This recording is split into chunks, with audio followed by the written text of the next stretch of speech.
Spoilers will follow, but I am assuming by now everyone has seen that Ilia Topuria has knocked out Alexander Volkanovski to become UFC featherweight champion.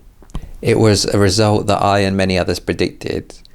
Going forward, I think that although Topuria is well-rounded, he is putting too many eggs in the boxing basket to become a truly dominant champion.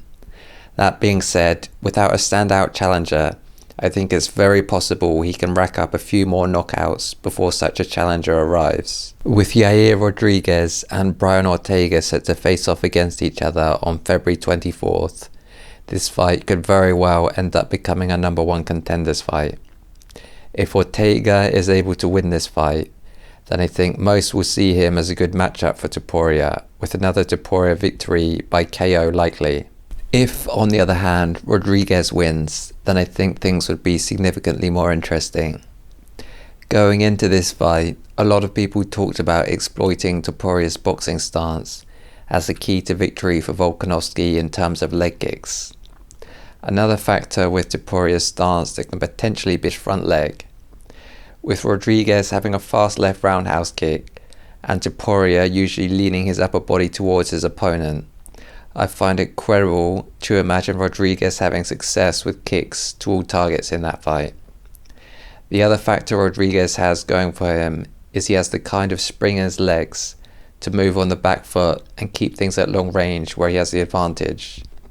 The problem for Rodriguez could be that he has to trade punches eventually, and when he does, Topuria has far superior timing and power. Another candidate for a title shot is Max Holloway if he is able to pull off the upset against Justin Gaethje, and assuming he is willing to get back down to the featherweight division.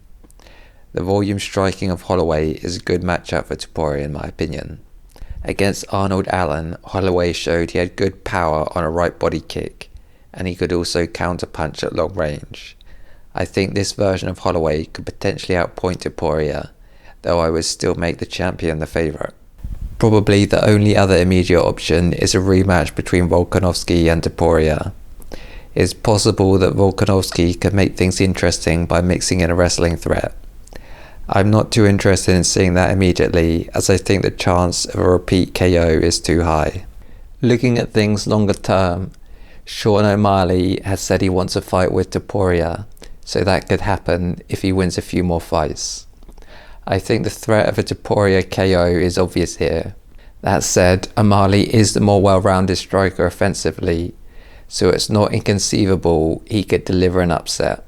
Another potential matchup is for Topuria to move up to the lightweight division and challenge Islam Makhachev, though this doesn't seem likely to happen soon.